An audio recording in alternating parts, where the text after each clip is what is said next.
जब मन बार बार भटकता है, जब जीवन की राह में निर्णय कठिन हो जाते हैं, जब क्रोध, मोह और अशांति मन को घेर लेते हैं, ऐसे समय में भगवत गीता का ज्ञान एक दीपक बनकर हमारे भीतर प्रकाश फैलाता है।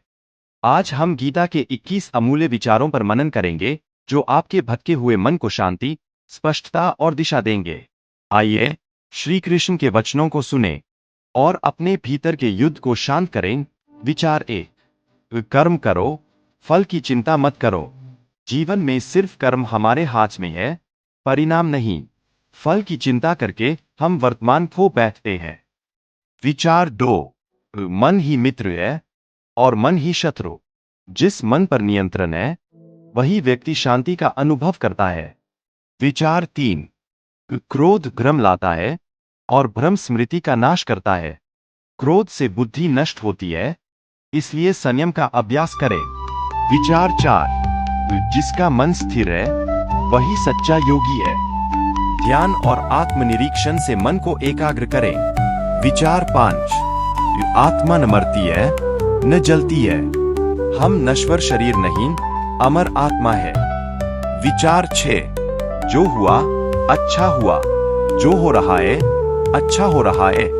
यह स्वीकार भाव आपको मानसिक शांति देगा। विचार 7। अपने धर्म का पालन करो, यही सच्चा योग है।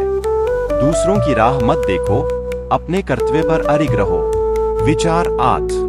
मोह त्यागो और सत्य को स्वीकार करो, मोह ही दुख का कारण है।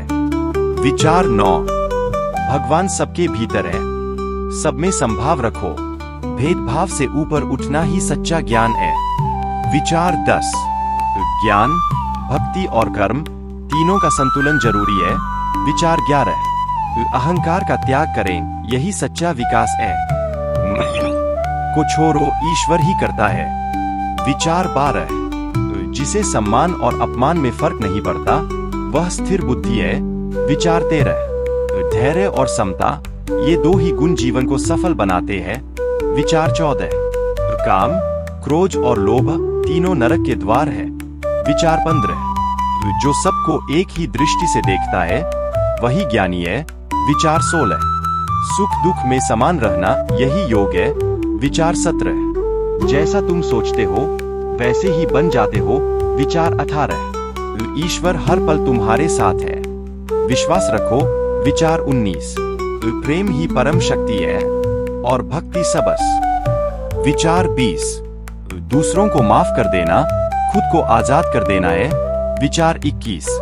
गीता सिर्फ ग्रंथ नहीं, जीने की शैली है। यदि मन बार बार भटकता है, तो गीता को पढ़े।